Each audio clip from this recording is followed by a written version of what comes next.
Hi, I'm Scott Olson with FounderBuzz, and I'm here today with Bob Galinsky of GeoToys. Thanks for being with us, Bob. Sure. Thank you, Scott. So, starting out, why don't you tell us who you are and then what you do? Okay. My name's Bob Galinsky, and I have a company called GeoToys. Basically, what we do at GeoToys is we make puzzles and games that help kids learn geography. Yeah, and I mean, how'd you even get started in that? I mean, this is an interesting business. Yeah. So the way I got started was it was kind of almost by accident. My son and I were going to Europe 6 years ago, and I wanted to teach him some European geography. At the time, he was doing U.S. geography from a puzzle with pieces shaped like states, and he learned all the states really, really quickly. So I thought, well, this would be a great way to learn the geography of Europe as well. If we could have a puzzle, had a puzzle that had, Spain, France, Germany, etc., and he could put that together. So I looked for that and tried to find something like that. And to make a long story short, it didn't exist. So I thought, wow, this is strange. This seems like a good way to learn. And so we took the trip. And then when I got back, again, to make a long story short, I figured out how to produce this item, this puzzle of Europe, and I sold it to a few local toy stores and things like that, and it did well, and just gradually, that was like 6 years ago. We've added a whole lot of items and have grown a lot since then. So, but our focus at GeoToys is still very much on making geography fun for kids. Yeah, so you started off making it for yourself, and then you said, hey, what if I could sell this to some local stores? And it sounds like you had some initial success, but it was something that was part-time, as we discussed a little bit earlier. How did you kind of take that leap and say, this is something that I think I can do full-time, and what was really the obstacle to doing it sooner? Yeah, so I did it. I'd say I started really kind of getting into it and going to a couple of trade shows and stuff, probably, 2005, 2006, so about 5 years ago. And then it was just one of those things that gradually grew. We did a whole line of puzzles for all the different continents. Then I started doing a couple of other different items. Then we started growing more customers, more sales reps, etc. And the whole time I was working full-time at a corporate marketing job.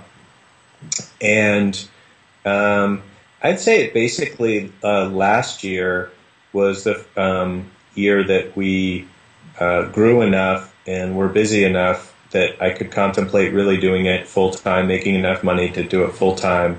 And I think the obstacle was... I had to, basically, I think that the toughest thing to sort of wrap my head around was the risk of and not knowing what your paycheck is going to be basically from month to month. Yeah. Even though I had always wanted to do something on my own, the lack of certainty about, well, who knows where that next order is going to come from or where that next sale is going to come from. And, there was certainly a lot of stuff we had to figure out around taxes and health insurance and stuff like that. But I think that just comfort or comfort with that level of risk is what kept me from making the leap, at least for several months before I made the decision. Yeah, and I mean, I'm sure that doesn't just go away right away. I mean, it's something that that as an independent business owner is always at the top of your mind.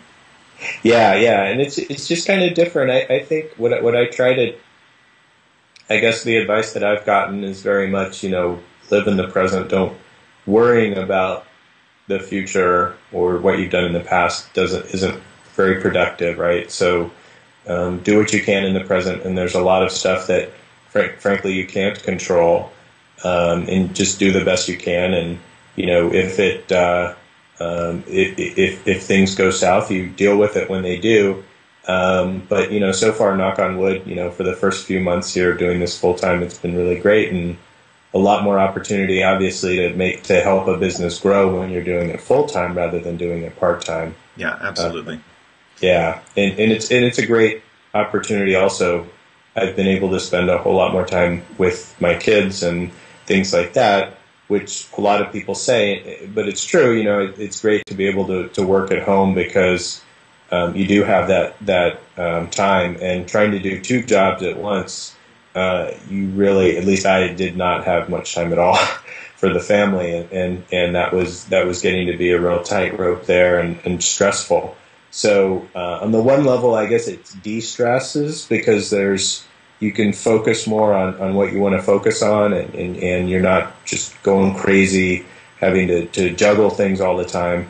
On the other hand, it does introduce more stress in terms of uncertainty, but I think it's personally I think it's a good thing. I'm very glad I did it, and no matter what happens, I'm glad. I'm glad. So. Well, I appreciate you taking the time today to share your experiences, and wish you the best of luck in the coming year. Okay, thanks. Thanks, Bob. Thank you, Scott.